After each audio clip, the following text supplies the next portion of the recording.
Okay, I want you to imagine a scenario. It's performance review time. Uh-oh. You walk into your boss's office, you sit down, maybe you're sweating a little bit. Your boss looks at your file, then looks up at you with this big smile and says, "Great news. I've been looking at the logs, and it looks like you haven't actually done the core function of your job in about 3 months." In almost any universe, that is the moment you start packing up your desk. Right. That's a firing offense. Absolutely. You'd expect to be escorted out of the building. Yeah. But we aren't in a normal universe anymore. We are in the world of big tech in early 2026. And apparently, if you work at Spotify, not doing the work is the new definition of being a top performer. It's a complete inversion of, well, everything we thought we knew about productivity. We're looking at a report today that is honestly a bit mind-bending. It's based on the recent fourth quarter earnings call from Spotify CEO Gustava Sёdерstrёma. And let's just say Gustav is feeling pretty good about the fact that his best people have, stopped typing. He is. But we're also going to pair that corporate cheerleading with a perspective from the trenches. A viral essay by a software engineer named Stanислав. And he paints a very, very different picture of what this new way of working actually feels like. So on one side, we have the CEO saying, "This is the future." And on the other, the engineer is basically saying, "I feel like a robot on a conveyor belt." Exactly. And somewhere in the middle of that collision is the future of work for, well, probably everyone listening to this. Let's start with the bombshell from Sёdерsтрёma. I read this 3 times to make sure I wasn't hallucinating.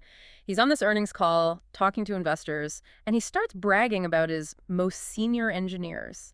What exactly did he say? He said that when he talks to his best developers, The top-tier talent? the top-tier talent at Spotify, exactly, they tell him they haven't written a single line of code since late December. Since December. That is months of zero coding for a coder. Correct. And Sёdерström isn't hiding this. He's showcasing it. He says that the role has fundamentally shifted. They don't write anymore. So what do they do? To use his exact words, they only generate code and supervise it. Generate and supervise. Okay, I want to stick a pin in that phrase because it sounds like corporate speak, but I have a feeling it's actually a radical change in identity. It is. Yeah. I mean, think about why someone becomes a software engineer in the first place. Usually it's because they love the puzzle. They love the logic. They like building the structure, brick by brick. Yeah, it's a craft. Like being a carpenter or a writer, you're making something from nothing. Right. Now imagine you tell that carpenter, put down the hammer, you're never touching wood again. Okay. Instead, you're going to stand here and watch a machine build tables at 1,000 miles an hour, and your job is to just yell, "Stop," if it puts a leg on backward. That sounds awful. I mean, sure, you get more tables, but you aren't a carpenter anymore. Yeah. You're quality control. That's the shift. You go from being the painter, holding the brush, mixing the colors, to being the art critic or the curator.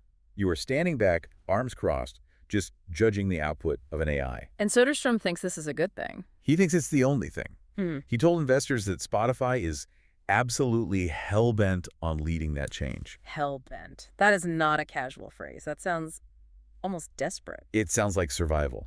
And that's really the subtext of his entire message.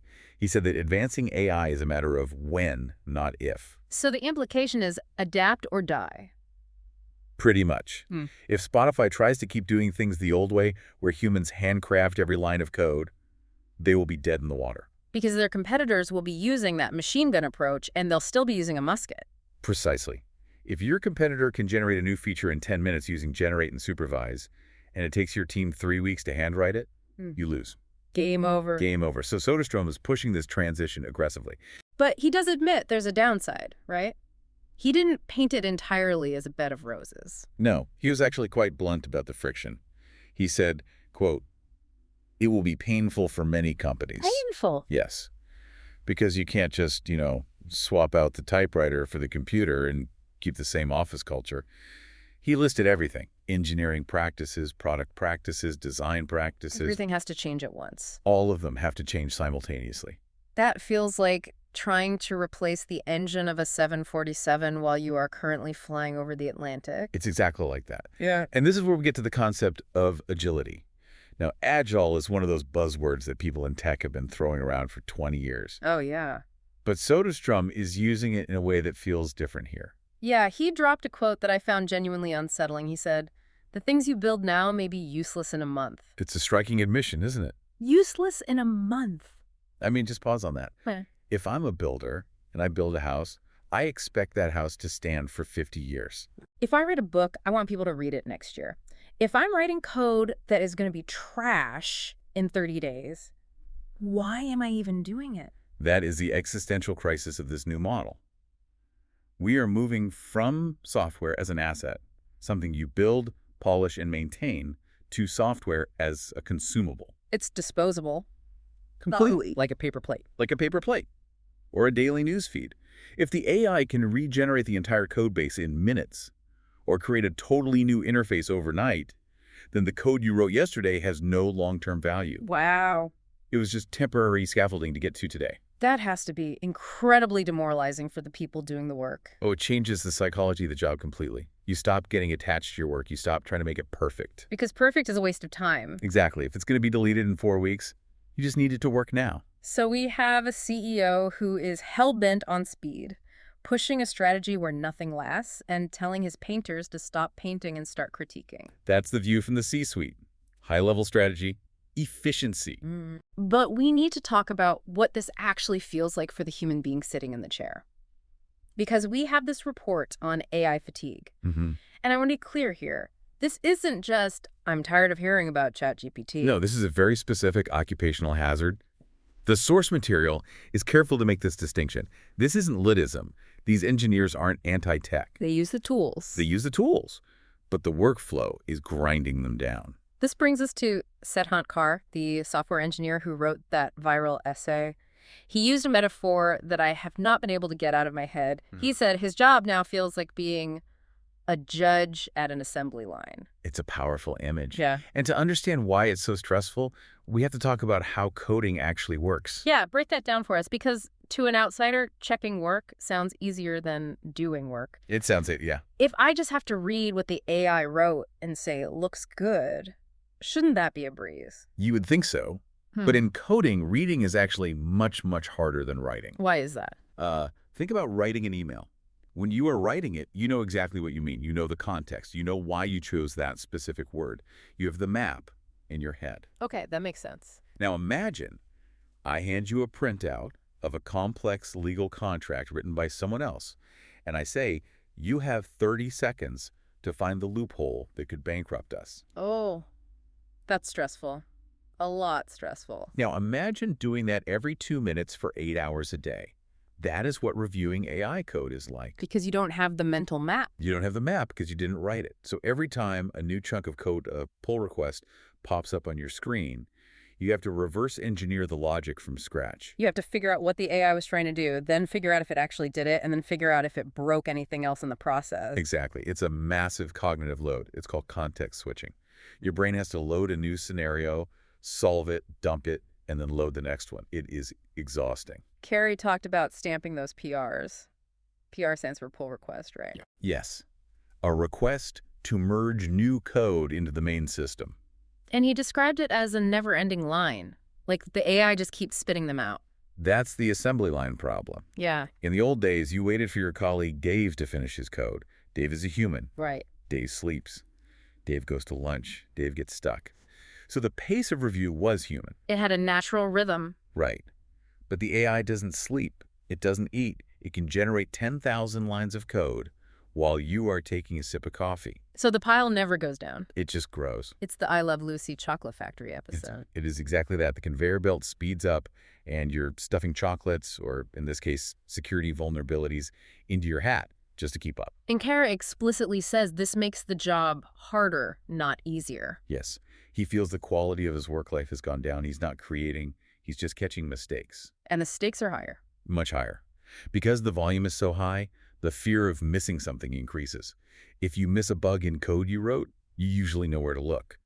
If you miss a bug in AI code, it could be buried anywhere. This is so interesting because usually when people talk about AI taking jobs, it's a binary debate. View A is the robots take our jobs and we all starve. Right. And view B is the robots do all the work and we live in a luxury utopia. Dune or paradise. But Care is presenting view C, the grind scenario. We still have jobs, but the job transforms into this high-speed, high-stress, hyper-vigilant quality control. And in many ways, view C is more realistic and more immediate than the other two. We aren't being replaced. We are being turned into the bottleneck. The bottleneck, that's a key word here, because going back to Spotify's CEO Sёdерsтрёma, he is looking at this machine, this infinite code generator, and he sees opportunity. He does. He talks about producing massively more software. Which again sounds exhausting, but he identified something else in that earnings call that I think is the most profound part of this whole story. He identified what ultimately stops this process. Yes, this was the aha moment for me in the report. Right. Sёdерström admits that the limiting factor is no longer production capacity. It's not how fast engineers can type. It's not even how fast the AI can generate. So what is it? He says the limiting factor is the amount of change that consumers are comfortable with. Okay, let's unpack that. The limiting factor is us, the listener, the user. Exactly. So in the past, a tech company couldn't give you a new feature every day because they didn't have the manpower to build it. It was a supply-side problem. Correct. Talent was scarce. Time was scarce. But now, with AI, supply is basically infinite. They can build anything, instantly. So the only thing stopping them from changing the entire app every morning is that we, the users, would freak out. We would revolt. I mean, think about your banking app or your favorite social media feed. Yeah. Imagine if the interface completely changed every 24 hours because the AI found a slightly more optimized layout. I would delete the app. I can't relearn how to transfer money every single morning. Exactly. You would get digital motion sickness. Humans crave a certain amount of stability and familiarity. We build muscle memory. We do. And if the software is fluid and constantly shifting, it becomes unusable to a human brain. So we are the bottleneck. Our psychological bandwidth is the speed limit. That is the new reality. We have moved from a supply-constrained economy to a demand-constrained economy. But the constraint isn't money, it's mental energy, it's cognitive friction. This creates such a weird tension. And you have these companies like Spotify who are, again, hell-bent on acceleration. They built a Ferrari engine that can go 300 miles an hour. But the passengers start throwing up if they go over 60. And meanwhile, the mechanics, the engineers like Core, are burning out trying to manage this Ferrari engine that isn't even allowed to go top speed. It just reframes the whole narrative. It's not a Terminator scenario where the AI becomes sentient and takes over. It's an exhaustion scenario. It is. It's a crisis of pacing. The technology has outpaced biology, it has outpaced the worker's ability to verify it, and it has outpaced the consumer's ability to absorb it. But here's my question. If you are a CEO like Sёdерströma, and you've invested billions in this AI infrastructure, and you know the only thing holding you back is consumer comfort, do you just accept that limit? Do you just say, okay, we'll slow down? History suggests no. In business, a bottleneck is just a problem to be solved. So if the user is the bottleneck... You try to fix the user. Yeah. Or you try to engineer around them. That sounds ominous. How do you fix the user? Well, you might develop AI interfaces that act as a buffer. Maybe your personal AI negotiates with Spotify's AI so you don't see the changes directly. Okay. Or, more aggressively, you just slowly ramp up the speed of change until people get used to it. You condition them to expect instability. Like boiling a frog. You train us to stop expecting software to work the same way twice. Possibly. We're already seeing it. Updates happen in the background now. Interfaces tweak themselves. The definition of stable is eroding. It brings us back to that idea of the painter versus the curator. It seems like that shift isn't just happening to the coders. It's happening to all of us. We are all just becoming supervisors of these systems. That's a great point. The engineer supervises the code. The consumer supervises the experience.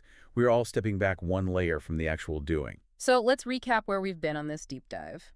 We started with the news that Spotify's top engineers have effectively stopped writing code.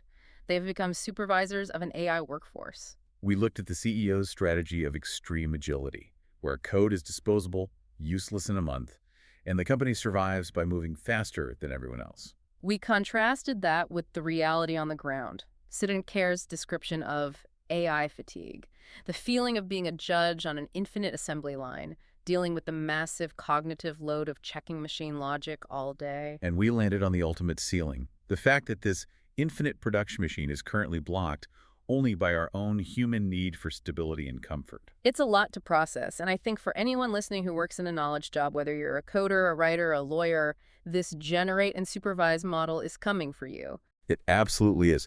This is the prototype for the entire knowledge economy. So here's the final thought I want to leave you with today. We talked about that bottleneck consumer comfort. Soderstrom says that is the only limiting factor. Right. So if the tech companies have solved the production problem with AI, and the only bottleneck left is your attention span, your tolerance for change, what happens next? Are we entering an era where the primary goal of big tech is to force that bottleneck open, to fundamentally change how much change a human being can handle? And if they succeed in doing that, what does that do to our minds? That is the multi-billion-dollar question, and I'm not sure we're going to like the answer. Something to think about the next time your phone auto updates. Thanks for diving in with us. Take care.